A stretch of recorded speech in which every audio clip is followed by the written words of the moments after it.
So it's making a lot of money. It's $1 billion company. Yeah. Okay. How many black t-shirts do you have? Jesus. What do you call it in marketing? NPS, Net Promoter Score. Oh, so I had a good Net Promoter NPS, Score. okay. Yeah, so people basically word of mouth. Yeah.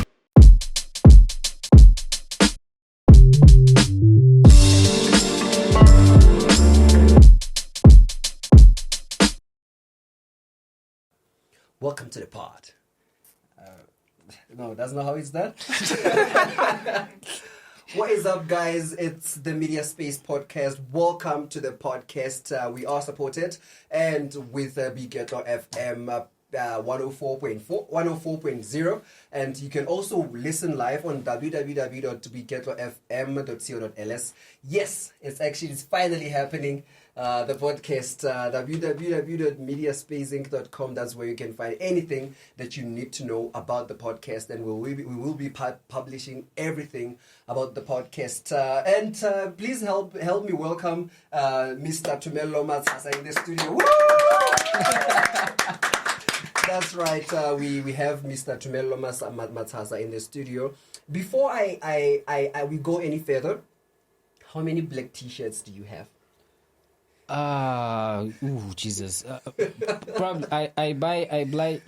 It's pretty cheap, so it's like $60. So I buy every time when I go to town for lunch. I probably buy new t-shirts. So I probably have a lot, more than 30, I think. Okay. So I just wear blank t-shirts. Black t-shirts. Yes, for our international audience, that's less than $6. Less than $3. Less than $3 actually. Yeah. It's actually happening. My name is Mr. Mashubane. Find me everywhere on the internet, literally Mr. Mashubane, and we have Mr. Thomello Matsasa in the studio, and we have BK. BK. He has a radio voice. Oh, actually, to our videographer, I asked him that question that you wanted me to ask him. How many black t-shirts does he have? Actually, How did you know I wear black t-shirts? When we were doing a research about you, we ended up look in every picture, dude. It's always a black t-shirt. Yeah. He's doing the Mark Zuckerberg and Steve Jobs thing where you know it's him when you see a black t-shirt. So you're doing great, man. And thank you for the questions. I want this to be a conversation. It is the first episode of the MediaSpace Podcast. Yes, we have to do to get it right, but also we have to go wrong. But we'll see. You'll probably get it right. We definitely are going to get it right. It is very exciting. Mr. Thomello, can you please tell us about yourself, as much as we are avoiding that question, but I think to a person who's listening and watching this podcast wants to know, who is Mr. Thomello Matsasa? Am I allowed to lie? Yes, you can, but don't lie on a public platform. They will know. Okay. They will definitely know. Jesus, where do I start? I'm a software developer, a self-taught software developer with over a decade, which makes it weird because I'm only 24 now. So I'm a self-taught software developer and now turned businessman because I certified businessman, as of today, Okay. So I'm a businessman. Pardon me for that. Mm-hmm. What's the difference between a businessman and an entrepreneur? Oh, Jesus. Typically the same. We traditionally we think of them as the same. I think a businessman, someone who owns a business, but more specifically, an entrepreneur is someone who owns a business that can autonomously run itself. So basically, a business that can sustain itself for some period. That's like the key to it. Because we have a lot of people. It's not in the business and it runs. It's a business. That makes you an entrepreneur. An entrepreneur is someone who can autonomously, make a business that can autonomously run itself. Because we have a lot of people who are self-employed and they regard themselves as entrepreneur. But I'm like, you're self-employed. I heard Mr. Begoya make that argument. So tell me, are you an entrepreneur or are you a businessman? At this point, I'm an entrepreneur. Okay. I'm still making money right now. Okay, as we speak. Okay, so you heard it here first. Every minute we are with him, we owe him some money. So because we're taking him away from his work. Yeah. Okay. Software developer. What else do you do? Because I went through your social media. Where did you get it? Where did you look? Everywhere, but your primary platform is Facebook. Depending on which audience you're talking to, obviously, but your primary platform is Facebook. So I made it my business to go through everything. And you're probably perhaps like one of less than 10 people who have my Twitter locally. Less than 10 I people. struggle all the time. For instance, when our media team wanted to publish a content like we're gonna have Mr. Thomello Matsasa on the platform, we searched even on LinkedIn. It was not active by then, and on Twitter it's literally Stephen. It's not your Lesotho name. So we struggle a little bit. It can be because the audience that I have there is international. My name is literally hard. Local, like local people. Some local people hardly can pronounce my name. They put Thomello, Tota, Tola, like weird names. I'm pretty sure even our international audience is gonna be like, okay, who's that? Okay, by the way, before I say it, because I had so many questions. Mr. BK probably has more questions than me because he was like, okay, who is he again? Okay, so. You are a developer. You are self-taught developer. Self-taught, very important. You heard it here first. He's a self-taught developer. Yeah. Did you ever go academic, or what happened? How did you get to self-taught? Yet you have been to academic. You have gone the academia route. Okay. I could have went academic. I could have went academic, but I chose not to. So I went to high school. My like high school days were in Lesotho High School, so I went to Saule. I took 5 years there, only 5, and then after that I went to NAL. I did my BSc General. The idea was to like use it as a bridging course to go to another school in SA. In fact, I had an what's that? What do you call it? Admission letter. Yeah, UCT. Okay. I was supposed to be a UCT. Go? Hell no. No, I didn't. I didn't. I decided not to. I decided the idea was to take a year. Is it called a gap year? Yeah, take a gap year. But while I was at it, I started doing business, and I was like, probably I like not. this better. Yeah. I relate. I totally relate. Yes. But okay, BK. From a person who hasn't heard about Thomello, because he hasn't fully introduced himself. True. I really Yeah. There's more to come, by the way. Before we get into that, what do you think about him? What's coming to your mind at the top of your head? Excluding black t-shirts. Okay. I don't know about the black t-shirts thing, but it's interesting because when I was doing research on him, I watched the podcast where he was with the TK. Yeah, TK. Yeah, he was with the TK, and listening to him talk, it was almost like listening to like the likes of Elon Musk. Okay. No, You what? know, yeah, definitely. Let me tell you why. He has this stutter when he's talking on the platform, where it's almost like how Elon Musk speaks, which makes me wonder now what's going on in his head, But I have a because question. he also has this thing where when he's talking, he kind of looks up and does things, which tells me that he's actually thinking meticulously about what he's. Okay. I was gonna ask you the same question, and on the same note, because actually shout out to TK, because part of our research material was his podcast. So shout out to TK. So because he asks in-depth questions, we just want to know what you do, how you do it. If I want to get into it, how do I go? How do I get into it? On that note, you say that he does this Elon Musk thing. As much as I didn't notice it, but I've throughout the conversations that I see I'm online. here. Do you realize I'm here? No, you are here.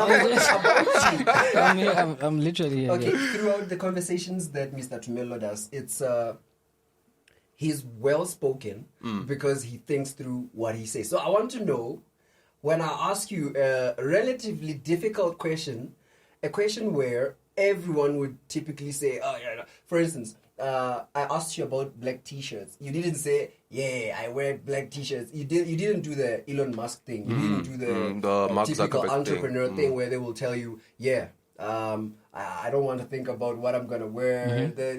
So tell me, what's your process of actually thinking and speaking? Oh, Jesus. Now I'm He's gonna doing do it now. but I've never thought of it as a process. But one thing that I would say is I try as much as possible to like come up, like be as conscious as I possibly can in everything that I do. I don't just want to. If you ask me a question, I don't want to answer you because I have an answer. Okay. The question, the answer that I provide should be a genuine answer that if it's a problem, it solves a problem that you have. So Okay. I try as much as possible to like bring a thought to it because I know it can really go a long way. So I don't know. I never thought of it. I've never even taken a chance to think of it. But I just try to be as conscious as I possibly can. Yeah. It's just about being conscious and provide. Well, people, when you ask questions, people are always inclined to provide an answer. I'm not like that. If I don't have an answer, I'll probably ask you more questions that make me understand what you're talking about. But well, that brings me back to every interaction we ever had. You don't answer a question just because you've been asked a question. exactly. You should. That's how So people he's should very be. intentional about how he goes He's about very things. intentional. Yeah. He, me. Yeah, you. Very You were intentional. literally in the middle, so when we talk, you're here. Okay. Do you have any more questions for him before we For get now, into this? just continue. Okay, because he's a self-taught software developer, and what else? What else, man? Tell us about yourself. Yeah, we really just want to break it down, Okay. and to understand what you do. Okay, so self-taught software developer. I said self-taught software developer turned entrepreneur. But the journey really started with freelancing. So I'm also a freelancer and an IT consultant. Right now, I'm also a philanthropist, which is something that I'm like starting to get into right now. Okay. What else?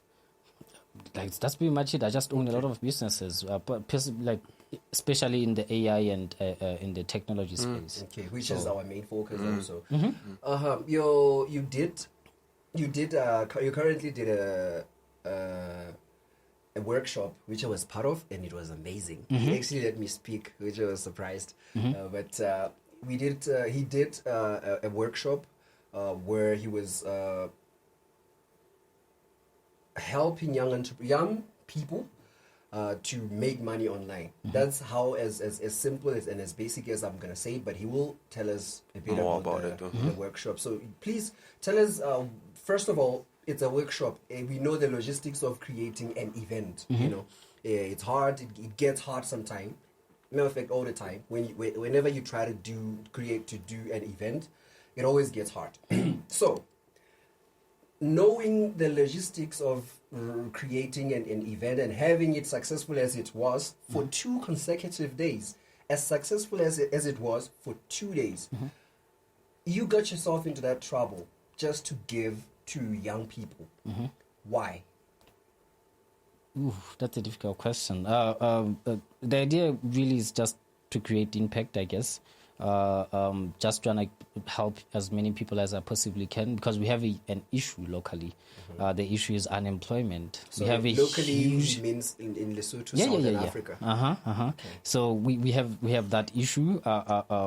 More than is it a third of the country is living in abject poverty? If more than between 500,000 and 700,000 people don't even know what they're going to eat, that means it's a huge problem. We have a huge problem. We also have a huge, an influx of unemployment, particularly in the youth. Like there's a lot of unemployed people who have graduated, some haven't, but I guess the idea is just to create impact, try to help as much people as I possibly can.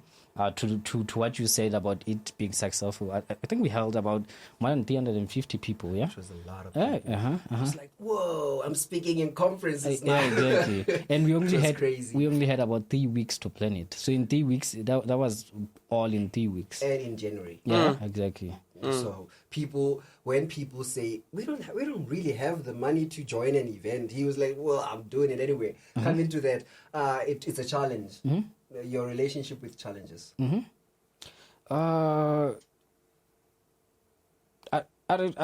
I don't know. I never really see things as challenges. I don't know if that's the right way to say it, but it's not really a challenge if you like enjoy doing it and you know for sure that you're probably gonna do it and you're gonna do it right. Okay. Like if you have trust in yourself and you have confidence in the things that you do, nothing's really much a challenge. Okay. I mean, building a house is a challenge. Can you think? Really? Yeah, exactly. But people who do it are like they just do it. So it's not really a challenge if you like. This is how I want to live, and this is how I want to live my life. So it's not really a challenge as such. Is it a challenge? It looks like it hit you hard. I'm literally. No, but it's not a challenge. Nothing that you do. You cannot say let's say Lionel Messi playing football is a challenge. Could you?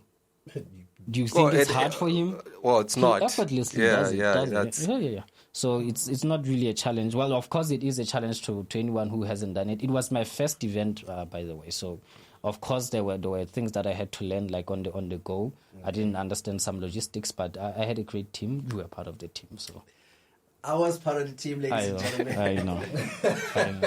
So speaking on those challenges, you spoke about Messi, right? Mm-hmm. Saying that it's not a challenge for him to play ball, right? But then when we do speak about it, he has players that he's playing against, right? In a team, he's playing with a team, but is also playing against players whom are the opposing team, right? Competition. Obviously, what are exactly? So, do you view competition as a challenge? More specifically, speaking on this whole thing of you sharing your information with Basotho, right? We have this tendency in Lesotho that we're not going to tell anyone about anything. Why? Because we're afraid that someone is going to sit on our sit and take over from there. Don't you have the same? Someone's going to take my bread. Yeah, exactly. We have that. No. If anything, I'm not competitive. I'm even scared of competition, to be honest. Okay. I don't have the energy or the emotion, the emotional bargain that comes with it. It's emotionally draining. Okay. But if I would say I compete with myself. I think because most things that I do, I always set like goals that are always better than the ones that I set before. So to your point, I don't really regard them as competition. Even people, I know there are some people who look at me. In fact, I know like a huge a number of people that basically just want to compete with me. I'm like, but we can collaborate. We can do so much better if we can like collaborate. But people don't have that sense. Like they always think people are gunning for their bread.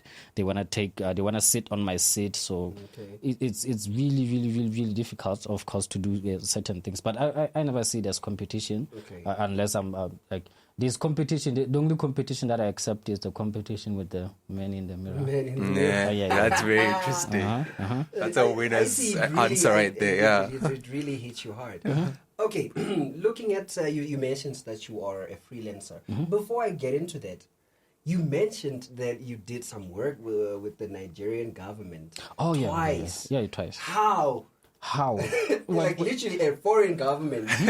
Twice. Nigeria, for that matter. Nigeria. Remember that Nigeria is the leading tech unicorn in Africa.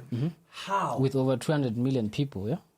Consistently growing, creating software platforms we use everywhere in the world, exporting software iconoclasts across the globe. And you did work for their government. How? I don't want to say it was pretty easy, but honestly, it wasn't that difficult of a task. Like working for a foreign government or working, I don't know, let's say it was a company or a corporate entity. It's just about the communication. Can you communicate your value proposition correctly enough for someone to understand what you mean, and can they trust you enough to deliver that? So it doesn't matter if you have 200 people lined up. There's only one person who can literally like stand in front of you and say, I'm the best candidate to do that. There's like in everything and anything. We can't have two presidents, can we? No. We can't have two prime ministers. There can only be one. Like we can have, I know one of the problems that, like, I don't want to be political, but one of the problems that we had was people were saying, we have so many political parties. What's going to happen? I'm like, it really doesn't matter. There's only one person who's like who can like really, really, really sell out and be like the best candidate. So it's really not difficult. The idea, or if I want to get like into the whole nitty-gritties of it, the how part of it was, because I met the people are using Upwork these days. Like everybody uses Upwork. I was going to ask you about that app. Exactly. So the initial conversation was definitely on Upwork. We had the conversation with the they basically. Let me start here. So there's a government affiliated organization called ISPON. ISPON is it Institute of Safety Professionals of Nigeria, something like that. They'll put it up. They will. Okay. Yeah. So it's that organization. They basically had. It's an organization with more than I think around 16,000 something like that members. So. And it was formed in the 90s or something like that. So they wanted to like digitize their processes and everything, because they were doing everything manually. So imagine 16,000 members and you do everything manually. You have like all these cabinets full of... they really needed that. So the conversation was just along that. But before them, I had already like secured major like other jobs in other countries. So how big? How big of jobs? They were, I would say, they were huge financially. They were huge financial tasks. Big boy money. So are you a millionaire? Go read the what's that? International business. What's that? By the way, when we were driving here to the studio, guys, this guy is published on International Business. Is it? What is it called? International Business Post Times. It's like the New York Times, the International New York Times. Yeah. Guys, feature me too. But he's doing really great. He's been featured in multiple international publications, by the way, and he's been on national TV over a lot of times. And for a person from Lesotho, it's really because it's a huge achievement. It's actually really huge, because everybody watches that TV because it's actually just one, you know. So I have some questions that I had here. How do you pay taxes? Especially because I was reading one of your content on the internet, on Facebook specifically, where you were encouraging freelancers, international freelancers who are from Lesotho, obviously, that they should pay their taxes. What does tax look like for a person who does business relatively 90% of the time internationally? Yes, your account, your banking is in this country, but whoever is paying you is somewhere across the globe. Why are you obliged to pay the tax, and how do you go about it? How do you tell a taxman in a third world country that I'm getting paid from Russia or whatever the country you're getting paid from? How do you explain that to them? Like, yes, it's this amount of money. Yes, it's converted to Lesotho Luti. Maluti. Yes, LSL or Maluti, either way. How do you... what's the conversation like? I got my money from the UK. Now it's here. I'm going to pay tax. This is my source of funds. What's the conversation like? Oh, okay. So let me start off by like what really initiated me to like get to consider paying taxes, especially as a freelancer. So at some point in my freelancing journey, I realized that the workload was like getting really heavy. I had to like do something about the workload because I was getting a lot of contracts. So I started a consultancy, outsource consultancy. Yes, exactly. So basically, it was just a way for me to like shift, like migrate all the heavy load and do it under a corporate. I quickly realized that it's really draining to do it like that, and I would turn back to my freelancing.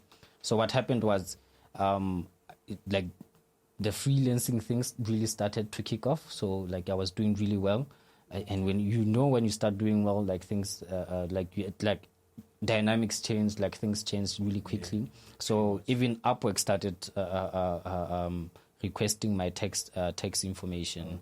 So it was basically just first they wanted my tax information to guarantee that I'm paying the taxes.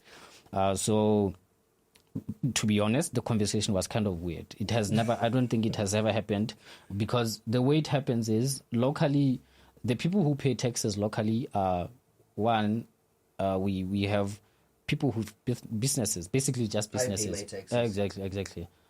Because you are under a corporate structure, you are under a payroll. Yes. Exactly. Yes. So we have people under payroll, and we also have entrepreneurs. If you're a corporation, I think the conversation is different because they require it even before you start. Exactly. So I basically had to request them to give me my tax identification number, because at that point I never had it. I really didn't have that. So I requested them to give me a tax identity number so that they can start. Basically, I went to them and asked them to hey, I want give to me. give I want to give you my money. My money. They were like, we don't want it because we don't understand it. Exactly. I just want to give you my money. In fact, one of the things they wanted was they said I should write a small brief of what I say I do, I quote, write in detail what you say you do and how you think we can help you achieve whatever it is that you think you want to achieve. No. Yeah, exactly. So one other part of it was, in other countries, you asked about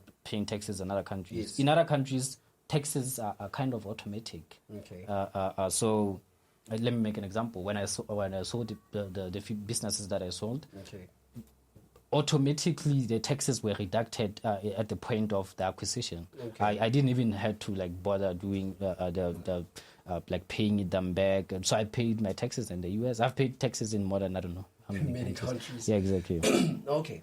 Mm-hmm. On the note of you mentioned that when you get your money from a different country, Mm-hmm. and it hits your account, obviously.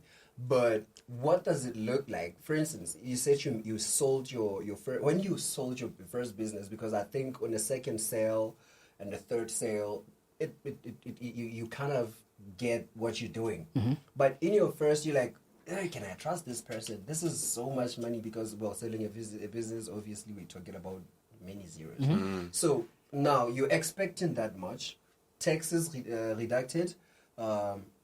What's the transaction like? Do I send you my money from, say, I buy your software business. Mm-hmm. You give me the source code, I give you the money. Mm-hmm. But there are so many opportunities in that case that I give you the money, you don't give me the source code. Okay. Or you give me the source code, I eventually don't give you your money. Mm-hmm. So that in it itself is very risky, especially if you are a person from Africa selling to someone in, let's say, North America. Mm-hmm. What's the transaction like? Okay. Selling your first business on the internet. Okay, it's pretty easy. Yeah, of course, probably pretty easy. The way it works is there are documentations for everything. For every step of the process that you're doing, you have documentation. So the first document, I'll make a quick run through of them. So the first document that you have is the NDA, so non-disclosure agreement. Okay. So the non-disclosure makes sure that it protects your idea or your business from the seller. Because one thing, not the seller but the buyer. Yeah, exactly. So one thing that you should realize is when someone buys your business, the first thing that they have to look at is the metrics. Give me the metrics. Give me the numbers. How much customers? How many customers do you have? What's the churn rate like? What's the profit? What's lifetime value? Exact lifetime value? How much money did you make last year? Okay. How much money are you gonna make? So all those things. So basically, an NDA. You sign an NDA to make sure that your information is protected and they can't start something like that again. Mm-hmm. And then after the NDA, if you are happy and you proceed in the process, you sign the second document, which is an APA. It's the asset purchase agreement. Okay. So an asset purchase agreement NDA? is Asset purchase agreement. Exactly. Okay. So you sign the asset purchase agreement. So an asset purchase agreement is basically an asset purchase agreement. It's an agreement which has all the details. Who are you selling? Who is selling? How much? What exactly are you selling? What type of assets are you selling? How much are you selling it for? Who are you selling it to? So you had a legal team dealing with these things? No. Did you contract because your primary business is on Upwork? Did you get a lawyer? No. Or litigation from Upwork? No. I did everything. YouTube I did everything University. yeah, just research and trying to find research. We have AI now. It can listen. So YouTube University or ChatGPT Charge. or Exactly. ChatGPT. Okay. Okay, so the third stage in the process is the escrow transfer. So, What really is escrow? okay, you have heard it. Probably you hear it everywhere. I heard it from probably Alex Somozi, and I heard it from multiple international entrepreneurs. Like, oh yeah, the money is in my escrow. I'm like, escrow is escrow bank. What's escrow? Okay, an escrow is basically an account. It's basically an account or let's say a mediator of the transaction. Okay. So let's say we have a transaction and we have I should transfer certain things to Say him. I'm selling him. Okay, A let's say software business. He has the money. I have the software. exactly, and then you invite the third person. The third person. The escrow is like the third person.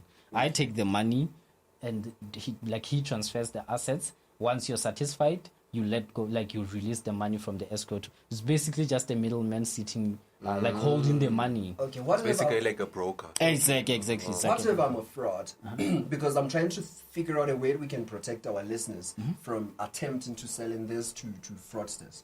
Let's say I'm a fraud. No, not me, but you get it. So You could be one. not really. I'm not. So I have this. I have the money. You have the money. He has the He software. has the software. I give you the money. You notify me. I know. Give him the software. He gives me the software. I'm like, I like it. I have everything I like about it. I can copy the source code. I have it. This is what It's available now. Yeah. So I take the source code. I have the source code, right? So I have the source code. I have everything I need. I'm like, yeah, no escrow. I don't like the software he has given me. No. Give me back my money. Okay, so the way it works is once he has transferred the asset, he makes a notification to the escrow. Like, hey, I just transferred the asset to him. Okay. And the escrow sends you, like, forwards the notification. Is this true or not? Did he or did he not submit the service? Yes, we agree. I'm saying we agree.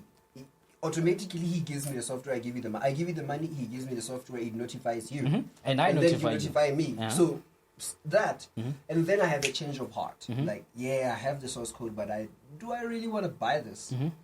Either genuinely or as a fraud. Either way.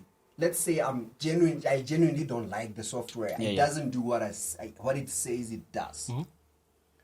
And then what's the conversation? So like? part of the escrow is it comes with the legal team. Okay. So you have to launch a dispute.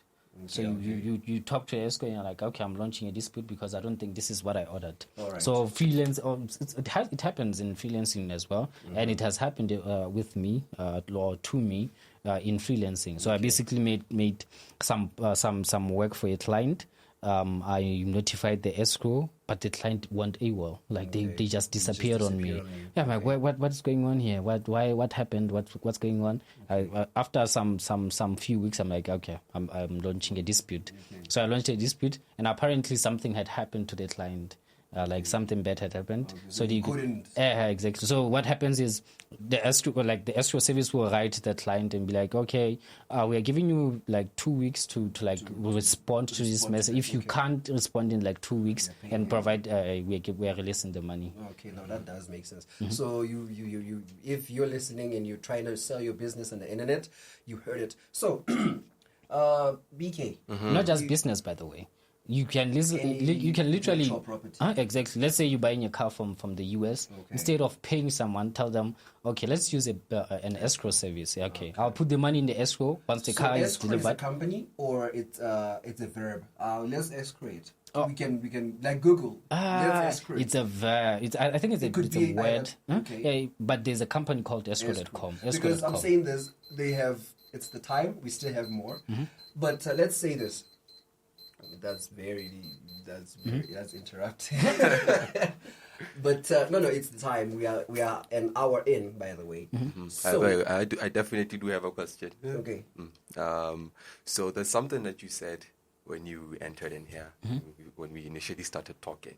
You said that you're already making money by just sitting there. Yeah. So you also mentioned the whole issue that your past client, whereby something personal happened to him, hence you were unable to continue with the business, right? Yeah. That tells us that in order for his business or her business to continue, they specifically have to be there, right? So that everything goes on. So I want to understand where you are right now. You're saying that you have a consultancy company, right? And you're also freelancing. When you're not there, do you still get paid? Do all these things continue to happen, or you specifically have to be in the business? Okay, so in my consultancy company? Both businesses. Suppose right now you have a client in America, and you already talked to the, what did you say it is? Escrow, Yes. escrow. You already talked to the escrow. and escrowed it. Yeah, exactly. You already escrowed it. And then something personal happens to you, and you're unable to be out there to speak to the client. Do you have a team who will handle to make sure that everything, the logistics of everything, to make sure that everything still continues, or does it stop when you're not there? Okay, so two parts to that. First part is I'm fairly new into these things. I don't want to say successful, but You are. no, not yet. You are on you are on MediaSpace Podcast. Come on, man. Come on. But the things that I've done, of course, I've done like really like huge things. I've done like moves and things like that. But I'm fairly new into these things. I'm still trying to figure out what in the world that I'm actually doing. Yeah. Of course, Yeah. exactly. You still have that imposter, like, oh man, I deserve this. Am I doing the right thing? Exactly. When you rest, you're like, so I'm resting. So am I losing money? Am I not winning? Yeah, exactly. You listen to people and they tell you. You listen to some people and they tell you will lose your money one day. I'm like, yeah, but ever since I started, I haven't lost a single cent. What are you talking about? So in entrepreneurship, even if you do lose your money, so there's this comment that was made by Alex Sumosi that you like Alex, yeah? I love his work. Because BK had a question about something, but he will ask the question about acquire and acquisition. But He still hasn't answered this one. Let me answer. Let me answer his question first. So, I was saying I'm still fairly new into this. I'm still figuring a few things out. I'm still trying to like remove myself as much as I possibly can in the things that I do. The second part is I have a lot of many things that I'm doing. I'm not only in fact I hardly pay attention to my consultancy company. Okay. It's like a passion project for me. I'm like, yeah, I'll get a project once in a lifetime. Everything you do is a passion project. Yeah, but I really hardly pay attention to it. I'm not really focused in it. I have other projects and other businesses that I'm running that make money with or without me. Okay. So those ones, when I say businessman, exactly. So I have some partnerships in some products, and like similar to the products that I sold, I do have other products that I'm running with other people abroad, and they're making money. So I'll definitely make money with or without me. Okay. In the space. In the space, which is the goal, guys. If you're listening to this podcast, you need to be making money, whether or not you are here or you're not, whether you're trying or not. But that's the goal. That's why we have this podcast. There's a talk show. Is it a talk show or a speech that Alex was basically was he? He said he was basically trying to extrapolate the whole thing of doing nothing and making money in your sleep. He was like, you really can make money. Yeah. So what he basically said, or what he essentially said, was there's no such thing as what's that? Zero effort and more results. Exactly. The threshold can never be zero. It can never be zero. So you can never make money in your sleep. No ways. You can't sleep 10 years and think you make money. No ways. People are like, but you can invest money. I'm like, no. Even your investment, your investment has a portfolio. Who handles your portfolio? Who looks at your portfolio and makes sure that everything is all right? It's something that we don't really pay attention to. That when you start making money, it's exciting. Let's say your first million, it is very exciting. You like it's even destructive because it's new experience. You can buy anything now. So I'm coming to you saying you cannot actually make money in your you can, but you can't because it gets sustainably. It's not sustainable. You can if you are an entrepreneur you are gonna get you're going to get to that space, but the more you do the work that gets you the results, is the more you fall in love with the work that gets you the results. So when you get there, there's always the next thing. So you make 1 million, 10 million is the next goal. You make 10, 100 million is the next goal. You make 100, 1 billion is the next goal. Sometimes from 1 million, you just want to make 1 billion. So there's always the next thing. So I think people say it's the dream to work in your sleep, to actually make money in your sleep, because it looks like it's fun. It's not. To just, wake up and not wake up, because it's basically waking up and not waking up. Jordan Peterson says, what are you? What do you think you consider yourself as if you basically do nothing? It's not fulfilling. Are you a giant infant with a golden spoon? What are you? Yeah. So you just lay on your tummy and you do nothing, or you wake up every day and you lay. No, it's not. You don't want to live like that. Or especially as a man. Especially as a man. But we're talking with ladies too. But I think it's the same even with ladies. You don't just wake up and not do anything. You actually feel like you actually, let's say, if a good friend of mine said something like, if you don't pick a day for yourself to rest, your body will pick it for you. So adding on that, yes, you are gonna need rest, but I think the code where making money in your sleep actually just references to you making money even when you are resting from work. It's leverage. Increasing your leverage, yeah. With time, the time you spend on something, in comparison to your, let's say, competitors, it's at the end of the day leverage. Yeah. So acquire and acquisition. What did you have about So those? I had a question, but before I ask the question, let him ask the question, because I actually tried to explain to him, because you mentioned I watch a lot of Alex Mosi's work, so I actually kind of know, but let me just let him ask the question. So usually when we do all this research on people like you, right? What I usually do is just watch videos. What is? You researching me and stuff? Oh yeah. But when we definitely do, he's more. I'm that guy. You are him. Yeah. He's more the type of person who read like he's already done. For me, it's about watching and listening to the person. So right now, like the whole conversation. So the last time when I was watching you on the podcast, last podcast you were on, you were wearing a T-shirt. Acquire.com. Yeah.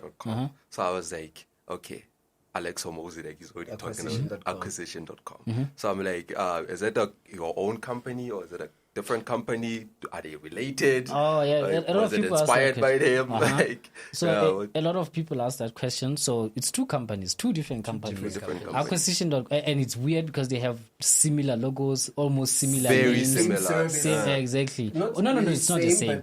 Same. They are literally in the business of business acquisitions, measures and acquisitions. Measures and acquisition, basically. Yeah, so acquisitions. Just that, acquisition is Alex Homosi spending money. Exactly. Acquisitions.com is basically just a business. They buy businesses and like sell business at a premium. Yeah.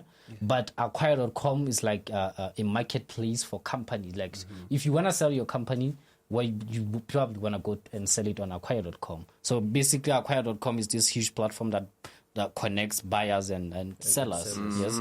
So it's still two different. So the shirt that I was wearing, after I sold my third startup, they didn't even give you. So if I happen to send my first startup, I'm just gonna wait.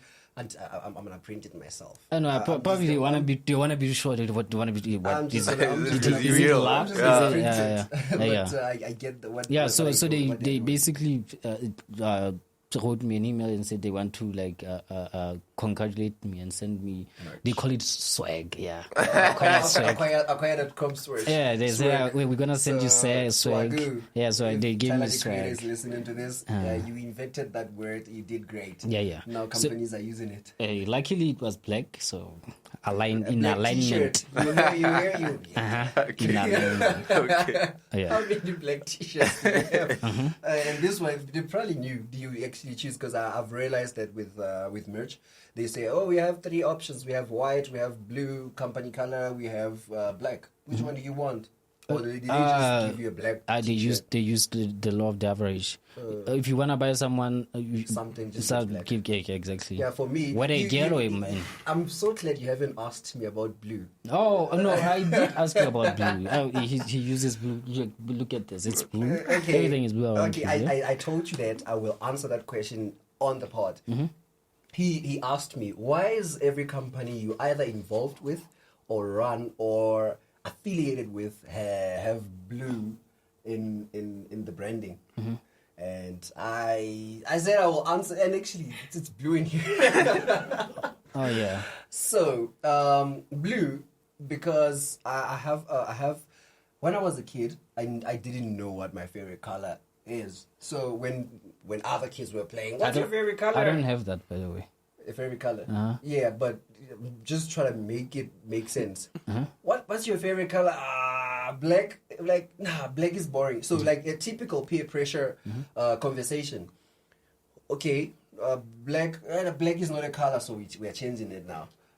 Okay, what could I know. be It's the absence of color. It's literally shade. That's white, actually. No? White. That's is, white. White is yes. It's White is the color. absence of color. And then black is absence of light.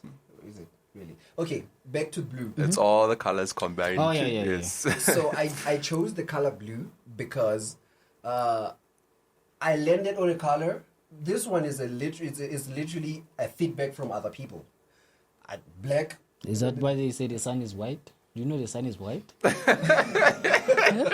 Is it white though? Yeah, it is white. Isn't it red or this typical color we draw when we are coloring? Yellow.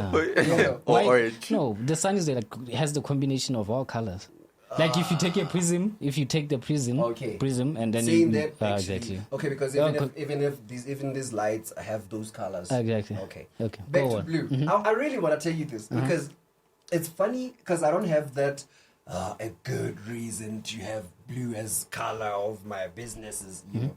But it comes down to I landed on a color and everybody approved. You know, because I was like, black, they were like, yeah, black is not a cool color. Oh, okay. White, yeah, color, white is mine. So it was that playful. And then I landed on blue, and it was like, whoa. So I was like, yeah, that's my color now. So So it was coincidental, yeah? it was. Yeah, but you until- told me the psychology of the way. Like, Yes, I'm I'm coming down to that. Oh. Until I did graphic design at Limpopo University of Creative Technology. And then I understood why color blue is in certain brands.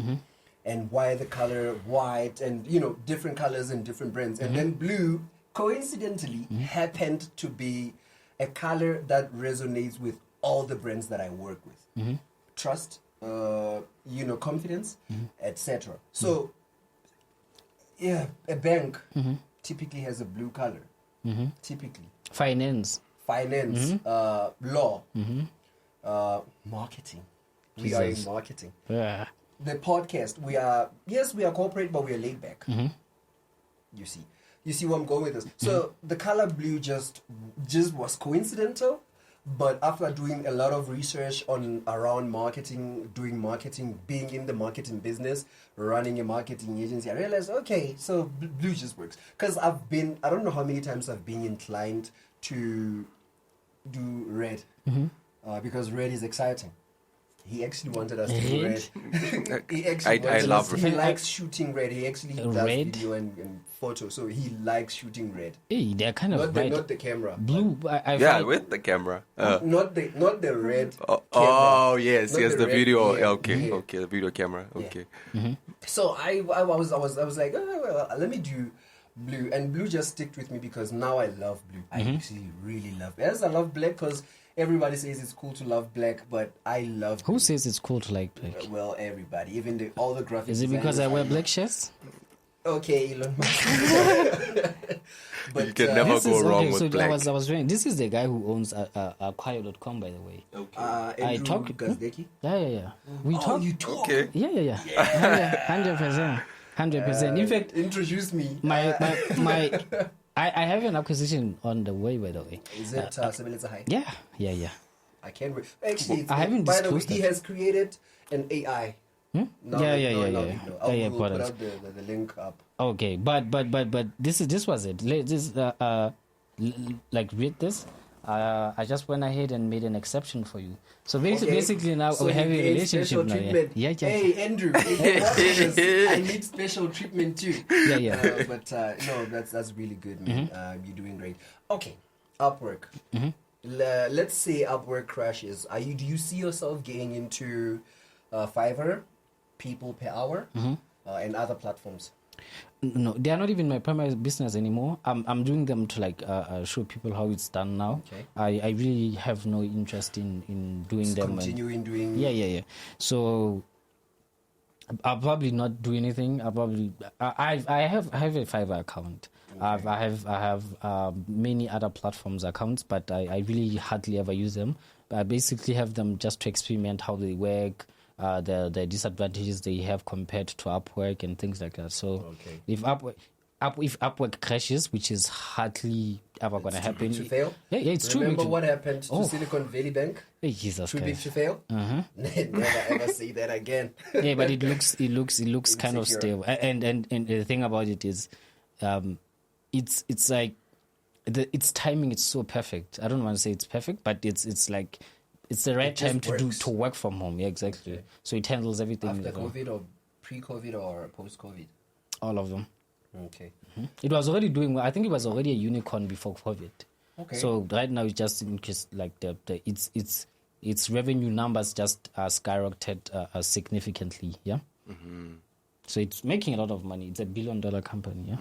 Okay. Why should people follow you? That's one of those blunt questions. Why should anyone follow your work? Selfishly. I hardly ever ask people for that because I'm not in the business of clout chasing. Okay. I don't want to be famous. I don't. You are famous. No. No. Here's what I say. I always say I am well known. Popular. No. I am. He's avoiding all the cool words. No. That's because it's different, and it makes a lot of sense if you hear. There are people who are known well, and there are people who are just known everywhere. Okay. Those are two different people. Being well known. So can I be both well known and known well? Here's what. When you are famous, people kind of have the ability to they have the room to narrate your story however they want. If I ask someone, if I say who's Kanye, everyone is inclined to give you the best description of Kanye. Crazy guy. I like the crazy guy, the musician. I like his good morning. People like that. Likes that song. If you don't like that song, hit the like button twice. So yes, Kanye, but if you are well known, it means people know you enough to know when to consider you in every situation or in everything. You see, that's so that's when I walk, because episode 1, first guest, first our strategist said she said we shouldn't say first guest. So you are our first friend of the show because we will have you here again. Yeah, have me a lot of so he's not our first guest. He's our first friend of the show. Thank you. Yes, I always forgot. Who's that? Is that Ghost Lady? You have Ghost Lady now. We have the Ghost Lady too. Okay. So surprise! Here we go. So I was saying it's really important for it to be like that because let's say I'm working in a mall. When people see me, they're like, "Oh, that's the freelancing guy." Hey, so and they walk to me. Remember that time when we were playing chess in the mall, and two people came, and we didn't even know where to go. Referencing to them, they just came. It's a lady in Debonair's. I'm sorry for mentioning the brand. Please beep it out because they didn't sponsor this show, so we will beep out their name, but the company. So you just mentioned, I was really confused because you're like, someone came to me, they wanted to talk to me, but they are in their working hours, so they can't actually. I remember now. It was a weird encounter. So basically, someone in stairs. Someone in the other store came to me and said someone is looking for me or wants to talk to me. I said, who?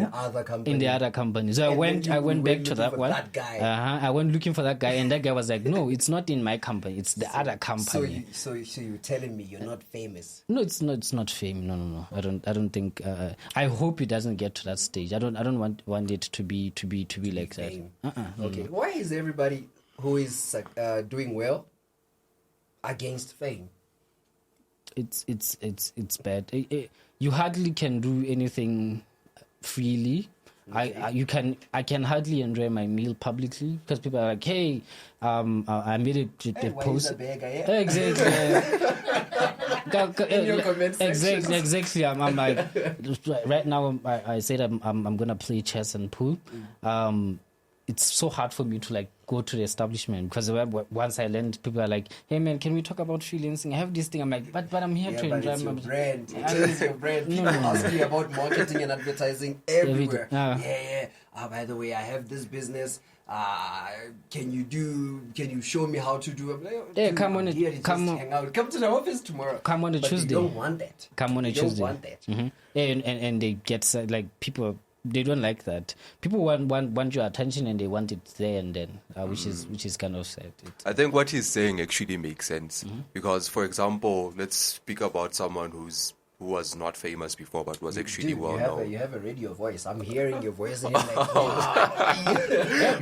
why am I not hearing anything? What's going on? He has a radio voice. But anyway, I can hear you. Okay. Pretty well. Okay. Before our Prime Minister. Actually, Lesotho Prime Minister. Yes, our Lesotho Prime Minister decided to go into politics. Yes, I think he was in politics already, but he was not famous. Since 2007, but he was well known. Yeah, exactly. I will say this because I didn't know his face. I only got to know his face when I saw him during the campaigns. But I knew. Yes, 100%. yes. Jesus Christ. You understand? But that's what most people actually experienced. Oh yeah, and it makes sense.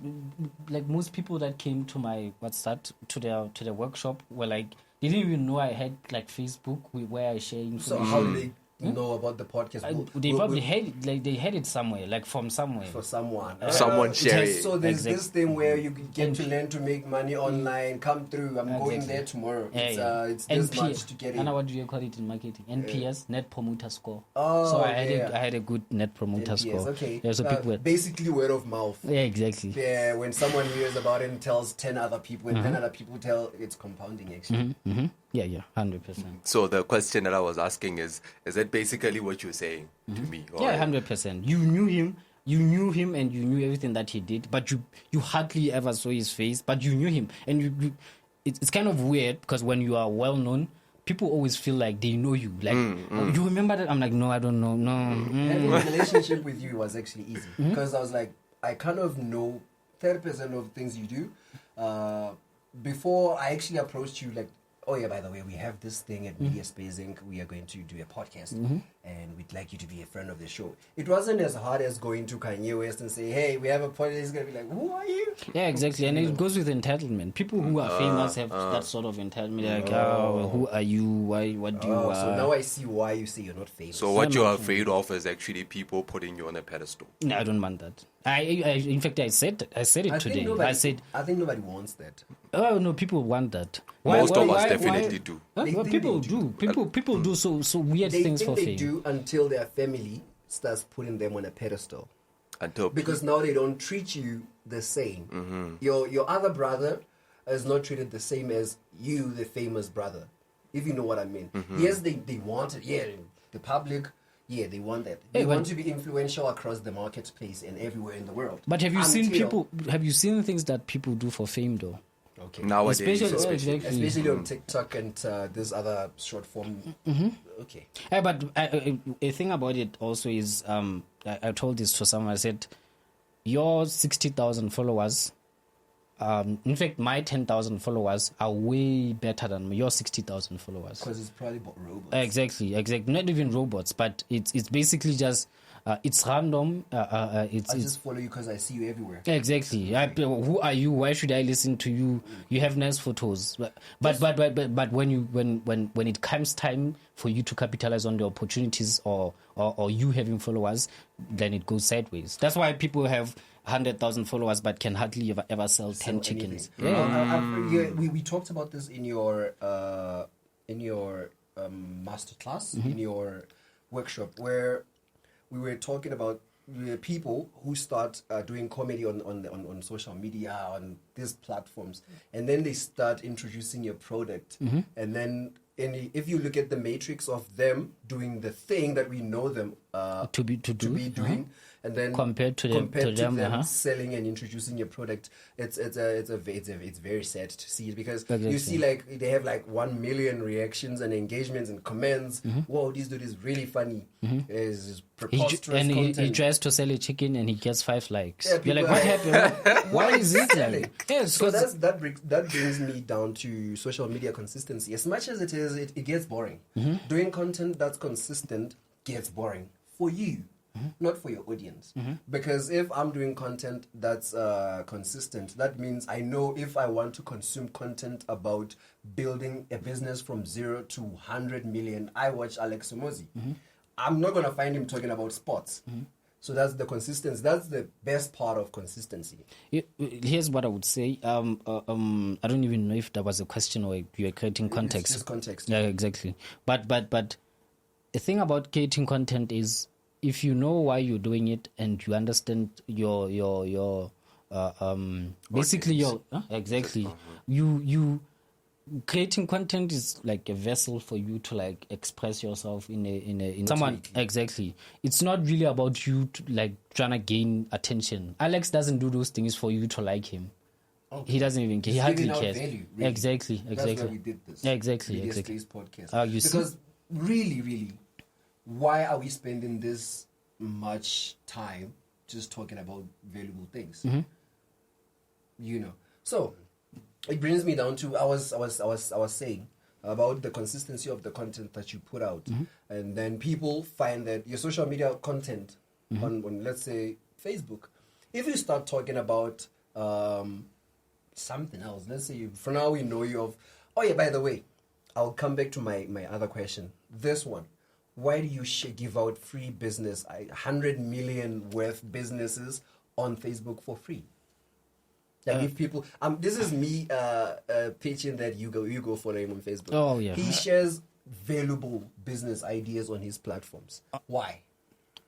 Here's what I would say. You asked that question earlier. Okay, for every business idea that I sell, I probably have 10 more that are way better than that. That's what I would say. Yeah, okay. No, not in a bad way. Win. Yeah, but and it I don't know. It's like the law of the universe. For every door that you try to open, there are 10 more doors that open for you. Okay. Try to open it. If you are in a struggling situation, or you are in a bad space in your life, try to open a door for someone, and you'll see it automatically open for yourself. Yeah, yeah, exactly. And like don't. When give, and then you get. You get. Exactly. It doesn't matter. It doesn't matter how struggling you think you are.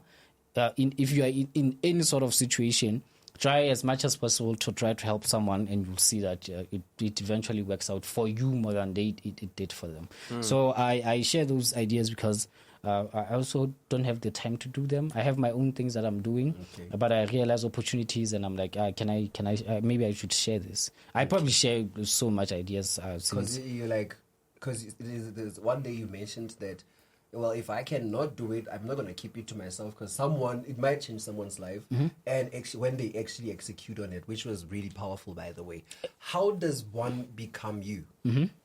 Become me? Yeah. Not necessarily Thomello Matsasa. Okay. I'm not asking you the Elon Musk question. Like, people want to be more like you, you know. But I'm just saying, how do people get into what you're doing? It's easy. They buy black shirts. It's very easy. If you want to be successful, just buy black shirts. Yeah. I'm just gonna get rid of this one to actually become successful. I'm gonna buy a black shirt. I'm gonna fill my wardrobe with black shirts. But I really don't.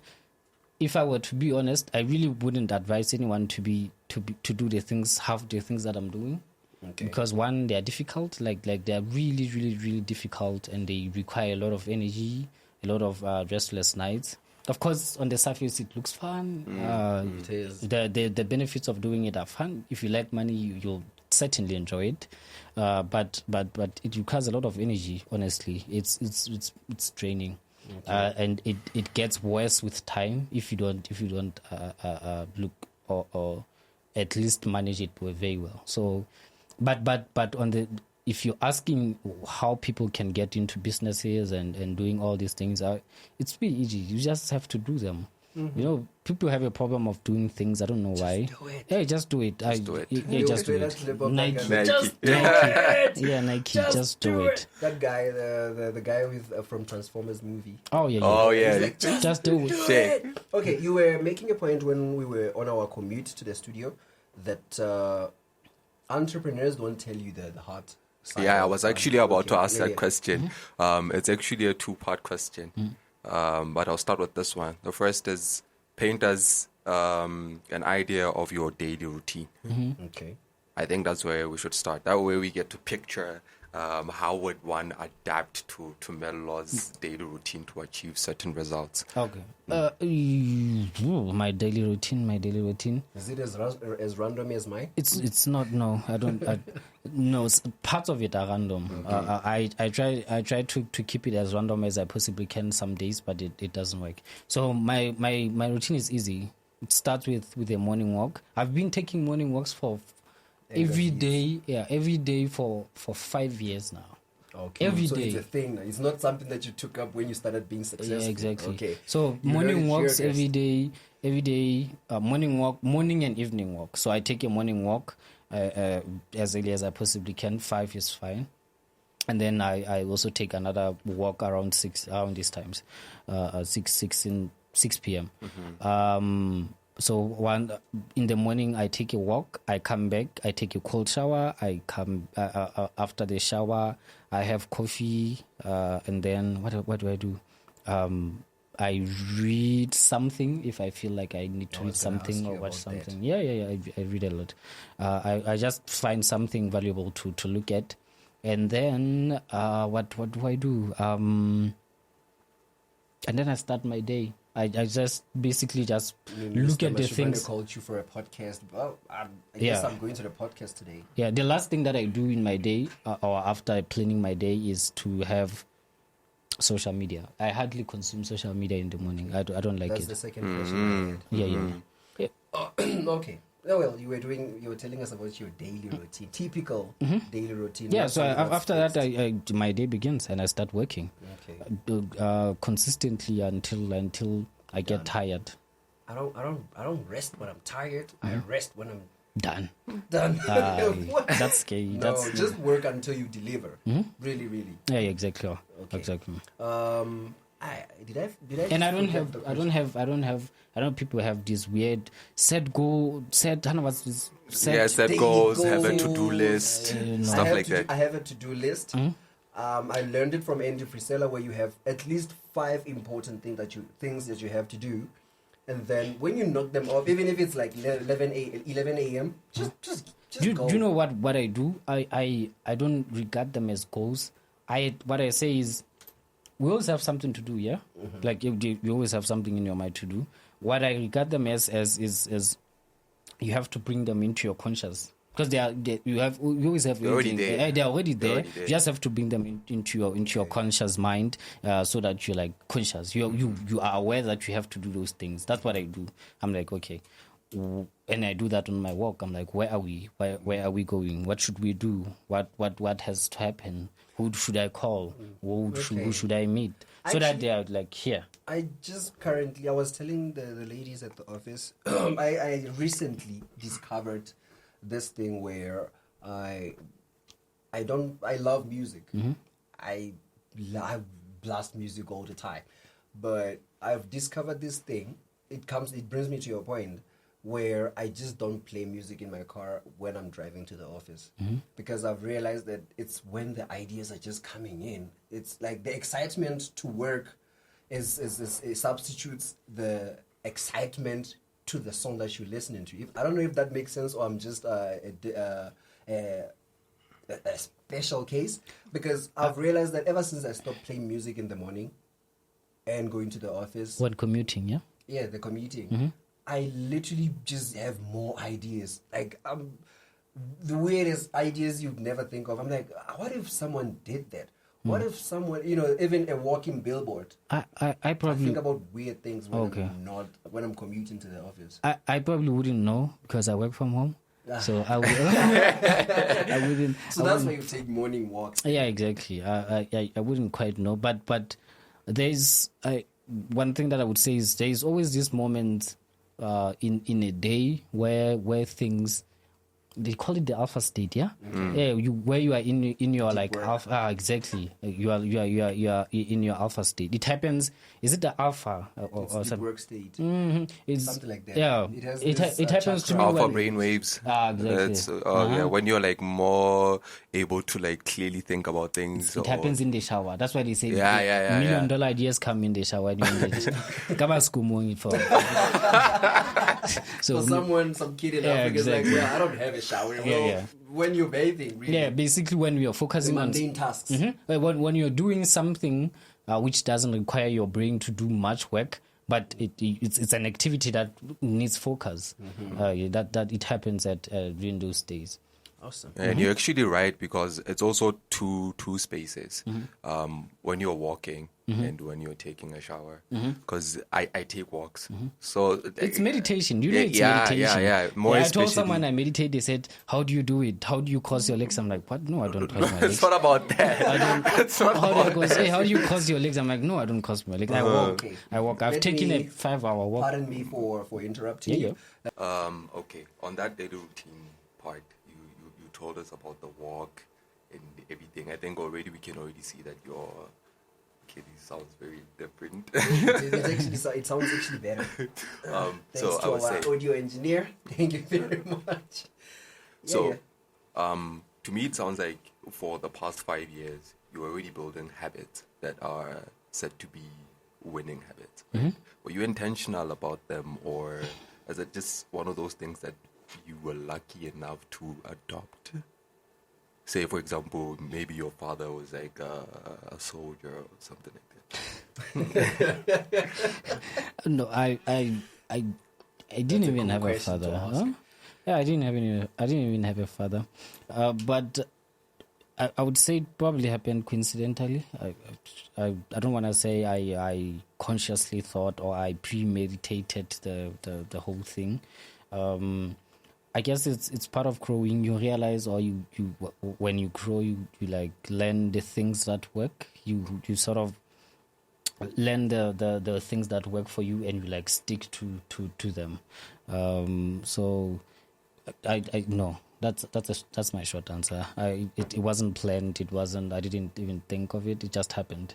Okay. God, no. Do you have that I was inspired by to start? Start what? My walks. Everything. Like the businesses, because most of the people will say, well, ever since I was a kid, I always liked what Mr. Thomello Matsasa does. So I learned how he does it and started doing it. Is it the same case with you? It was poverty, probably. I was. Just look at your bank balance and it will motivate you. What bank balance? I didn't even have a bank account. What are you talking about? I didn't even have a bank balance. I didn't even have a phone. You're talking about bank balances. So how do you move from not having a phone to actually working on a phone? Let me be honest. I had this one uncle. I still have him. So I grew up with my grandparents at Hamabote. Yeah. So typically, it's a poor neighborhood, nothing much to show. But what would happen is he lived at Hamata Almaseria, Lesotho. Yeah. So he would, during school holidays, he would take us to his crib, and we would. There were phones in there. Yeah. To think of it, it was like. It was the holy grail. They had the food. Really funny. They had the. I think we have the luxury of there's always been a phone in the house, because people don't forget that not long ago having a phone was a luxury. Even not more than a century, not even a century, having a computer was a luxury. So it's really funny that not long ago a phone was a luxury.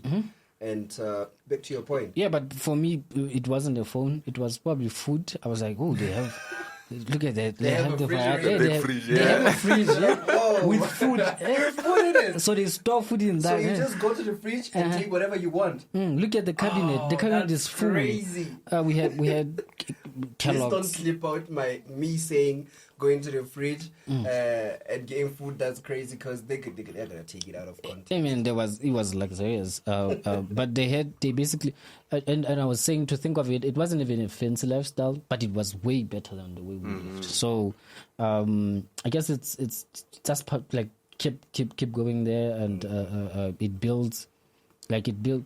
You sort of see that, oh, okay, so there's a possibility that I can actually live like this. Okay. So I don't know, probably it got built in me that I should probably, hey, this is what I want. I want to live like this. In fact, the first thing that I did when I moved out of my house, I was like, I'm going to get a house that looks like that. Yeah. Okay, so basically what you're saying is success typically depends on environment. Because I'm saying that because there's a popular saying that when you hang around 4 stupid people, you are the 5th. When you hang around 5 millionaires, eventually you will be the 6th. Yeah. So, that out of the way, when you... What is it? When you get into... When you are in a space where people are working hard, and you're the only person who's not working hard, it actually pushes you to start working hard unless, well, you are a person who wants to make money whilst they're sleeping. But I think, back to your point, when you are in a conversation, when you engage in conversations that push you to work hard, you actually are going to be part of the conversations of people who actually work hard. Environments that inspire you to work hard. For instance, I was recently in a Mercedes. Yeah, I want the Mercedes Benz now. You bought a Mercedes? No, Okay. I want it. But yeah, I want one. Because it's the environment. I was like, it feels different from a Toyota to a Mercedes, and from a Mercedes to a Lamborghini. If you know what I mean. From your environment, you went to this uncle where you were like, yeah, I want this life. So it brings me back to saying environments that you expose yourself to are the ones that will somehow inspire the hard work in you, or the journey that you want to get into. Yeah, 100%. One thing that I would probably say is, apart from my uncle, I never had, like my environment was just to work, not too fancy. So Nothing too crazy. no, it was bad. It was downright bad. I was living in a poor family, nothing there. So I think it's about how you model your life and how you like make sure that you like draft your ways, or you like basically just shape the way that you live, and make sure that it's towards, or it's geared towards what you want. Because some environment, you can't run away from this country. Can you run away from this country? Of course, you can travel outside of the country. Always say your ID or your passport is from that country. Exactly, but you are in this country. Saying if you are the thing that you're saying, if you have 5 people that are stupid, and if you have exactly. Unfortunately, you can't say that about poverty, the poverty situation we have here. You can't say if you are part of 10 people, like 10 poor people, you're the 11th one. We're all poor here. What are you talking about? Because we live in a connected economy. Yeah, exactly. But it's about how you see yourself, and how, like I'm published internationally. Why am I published internationally? That's because I modeled my life that way. Okay. Despite me being in here, like being born and raised in a poor country with nothing really exciting, or nothing opportunities and stuff like that, okay, I was still able to be like, okay, I want more, and I want that. Exactly, I want that. Okay. I want that for myself. So, what would you say to us at MediaSpace Inc. when we say we are positioning ourselves to be an international brand? because we've been dealing with local brands for all our life, ever since we were we were an agency. We've been dealing. Well, if we go international, it's South Africa. Yeah, but we are now starting to get clients internationally, and it's the grass is greener this side. So, what do you say to a person who doesn't know the next step? Like, yeah, Thomello said he established himself as a person who can work internationally. Yeah. I don't know how. As a person looking up to you. Okay. Technology allows us to do that. That's like my simple answer. Okay. But like I don't think ever in the history of humanity had there ever been a chance for us to like be as connected as we are, like abroad or like at the country scale for at least. So if you are someone who hasn't started but you have this huge hanker to like start like building something, especially internationally, you have platforms for that. If you want looking for a job, there's like platform for that. There's literally LinkedIn. Exactly. Like if you're looking to like find celebrities or meet celebrities, there's like something like Just that. go to Instagram. Exactly. If you're looking to find entrepreneurs, there's Twitter for that or X for that. So we have the means. We have the ability to do that. We just have to find what the best platform is for whatever it is that you're trying to do, and then just go for it. Represent yourself or just be a part of the communities that they have in those platforms. So it's really easy. Like I can't stress this enough. It's very, very, very easy. Okay. Yeah. What is hashtag building public? Hashtag building public? It's a He community. actually smiled about that because I'm going to ask, he mentioned something about he sold his business building in public, the first business. Yeah. You were hashtag building in public. What's that? Okay, hashtag building public. Of course, it's a hashtag, but basically it's a community of entrepreneurs that build everything in public. Okay. So today I gotta make a post and tell them I was on a podcast. So Mention which podcast. We are on Twitter too. 100%. We are So on Twitter too. exactly. So I think we have this saying as entrepreneurs that I want to secretly build this thing and then out of nowhere just come out a millionaire.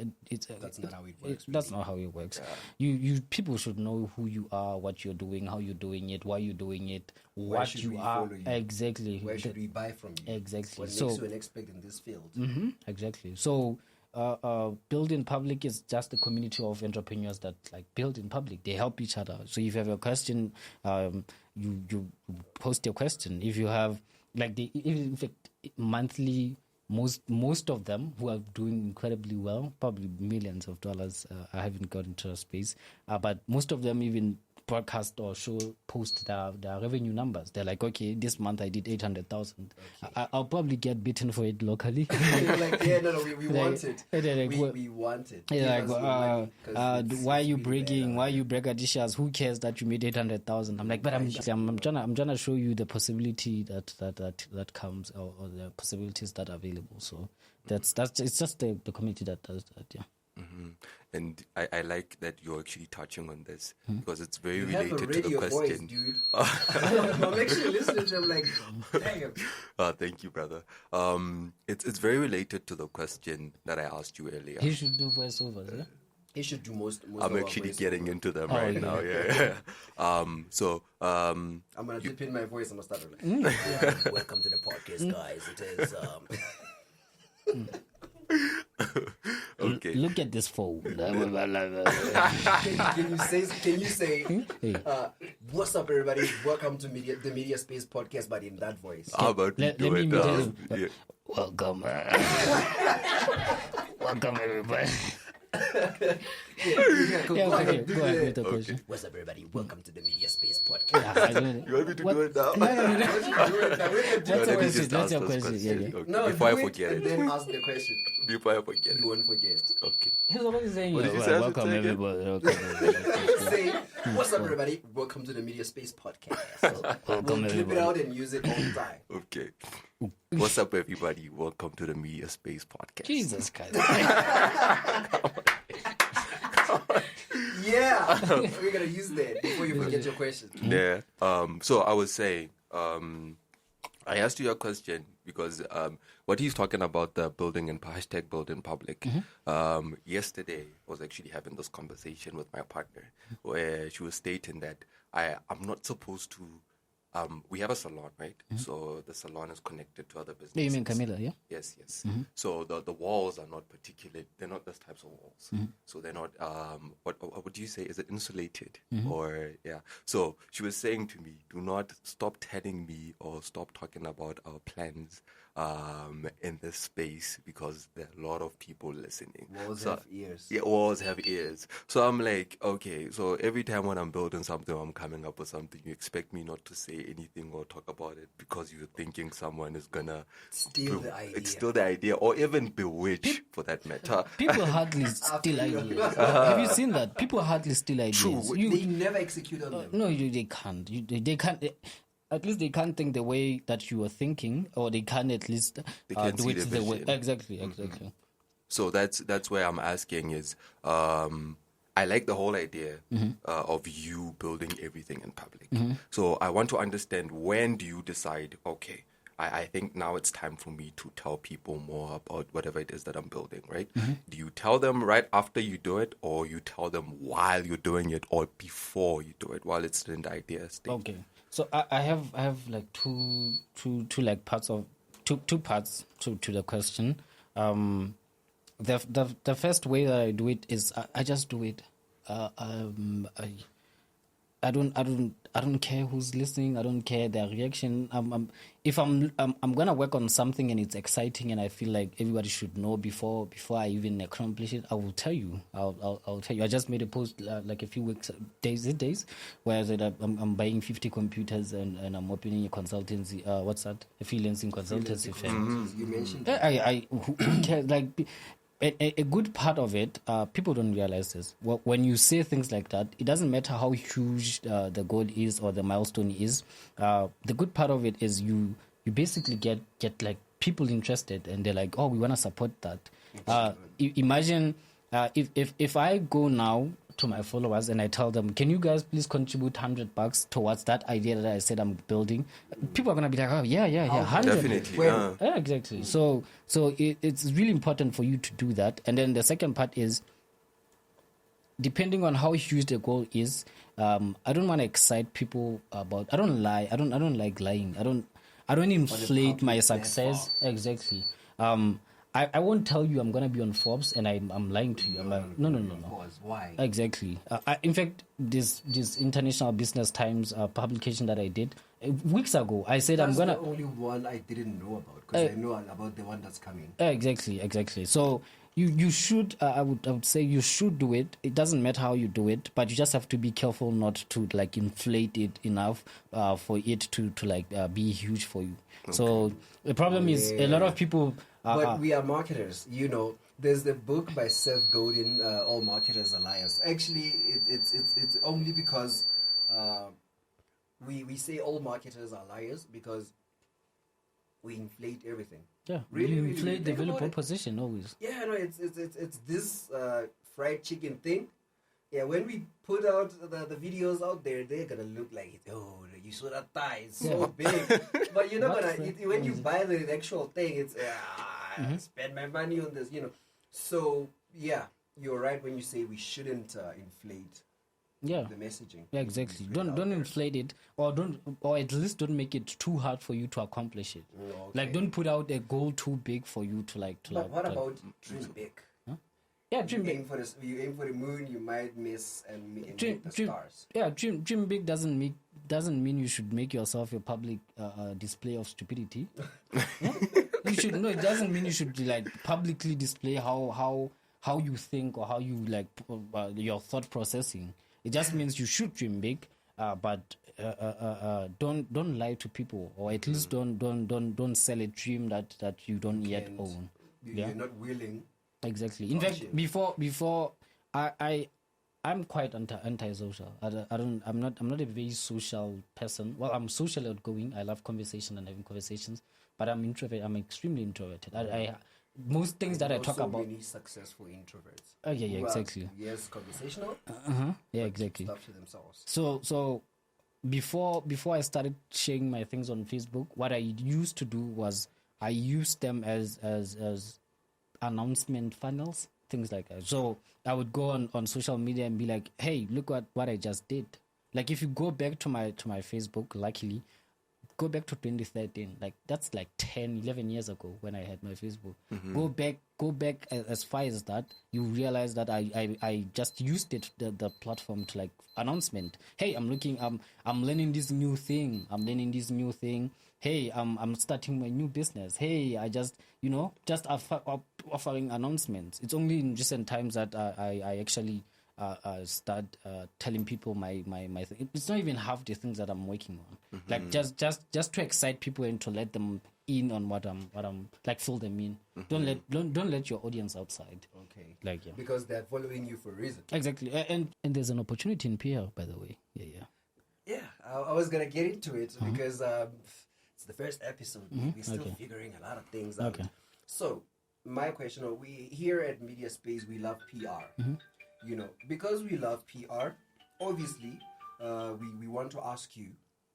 Ultimately, we are gonna ask this question at the end of the podcast. Really, what personal brand, PR, advertising, marketing, business technology. Yeah.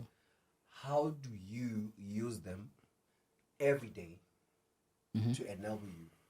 Well, not necessarily tech, but those specific topics around marketing, really, advertising and PR.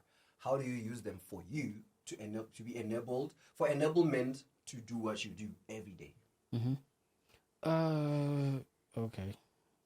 That's a difficult question, but one thing that I would say is PR stands like it's like central to all the things that you're talking about. Your publicity is like part of your public relations. That's how the public relate to your personal brand or whatever brand that you have. So, I would say I try as much as possible to make sure that I handle my PR.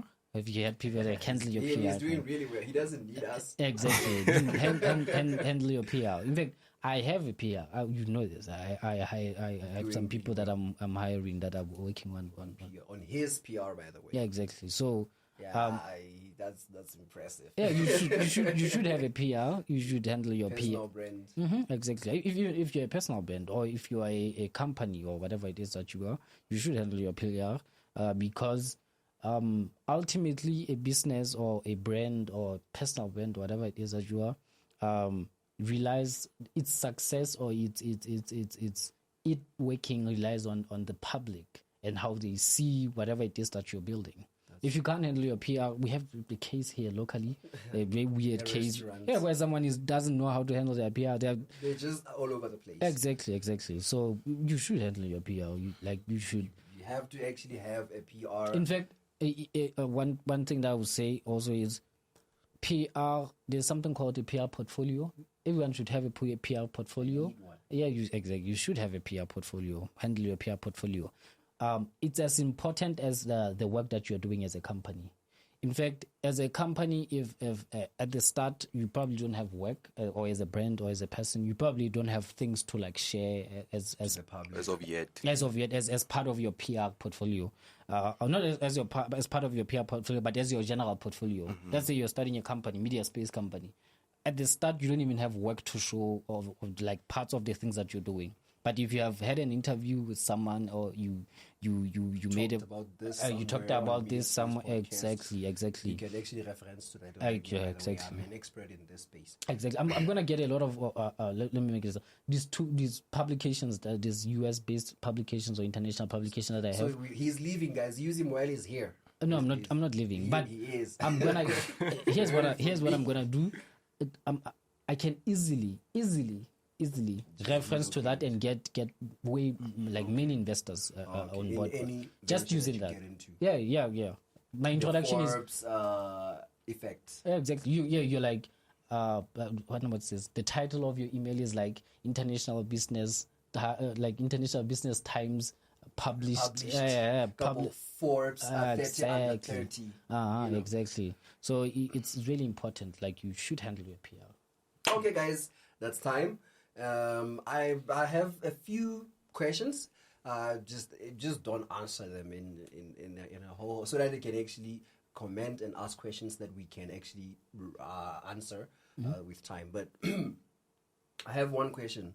Maybe Mr. BK has another question, but what does 10 years from now look like for Mr. Thomello Matsasa?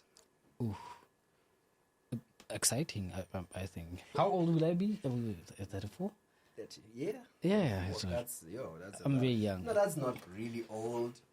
We have people starting at 30. Yeah. But I'm on it right now. I'm on a 10-year streak. Okay. Which I put when I was 18. Let me tell you the funny story. When I was in my around 15, 16, I was like, when I'm 18, I'll be a millionaire. I said that it didn't happen. I was building towards it. Yeah. So it didn't happen. But when I turned 20, I was like, okay, now I have like 10 years to build something for myself. And crazy. Yeah. Like go hard on it. Whatever it is that I'll be doing for the next 10 years, I'm gonna go hard. And I've been going hard since I was 20. Like go back to my 3 years back. Exactly. I've been going hard since then. So when we couldn't go outside, you were like, well, I'm already indoors all the time. Might as well. I might as well. Yeah. So when I'm 30, my 10-year streak will end, which is in 6 years. My 10-year streak will end, and I'm really excited about the things I'll be doing then. One thing I will say is, right now, the attention, like the small attention, however small or big it is, the attention that I'm getting is for the things that I've been working on but I worked on for in the past 5-8 months ago, but I'm only getting attention now. Yeah, I sold businesses 8 months ago. We But shouldn't worry when we don't get views on this podcast. Yeah. 10 years later, it's gonna work. Yeah. My point is, right now, people are like, you're on business, on these publications and stuff like that. I'm like, yeah, but it's for you if I showed you what I'm working on now, you would probably be more excited. So like a duck. Exactly. Like a duck. Exactly. It's pedaling like crazy, but it's moving smoothly above the water. Yeah. And Mr. BK, your last question. I think for now I'm good. Yeah. Okay. That's it, guys. We are very excited to have Mr. Thomello on our platform. And like I said, the MediaSpace Podcast, episode 1, supported by the way, we are in we get FM 104.4 megahertz studios as we speak right now, and it's very exciting. Yeah, it's really exciting. I was telling you about the podcast even before we started. I was like, dude, there's this amazing idea we have at MediaSpace. We just couldn't figure out how, and we came in and like, look. We got you. Yeah. Let's have this go on for let's say next 10 years. We're gonna build a media empire, and you will be there to celebrate it with us. Yeah. And thank you very much for listening. If you are listening on audio, do hit the follow button, like, and comment in the podcast notes. And if you're watching on YouTube, thank you very much for watching. If you liked and got value from this, do hit the like button, subscribe, and hit the ding bell. And see you next time. Buy a black shirt. Oh yeah, don't forget to buy black shirts if you want to be successful. I'm gonna get rid of this white one. And peace out, guys. Cheers. Sure.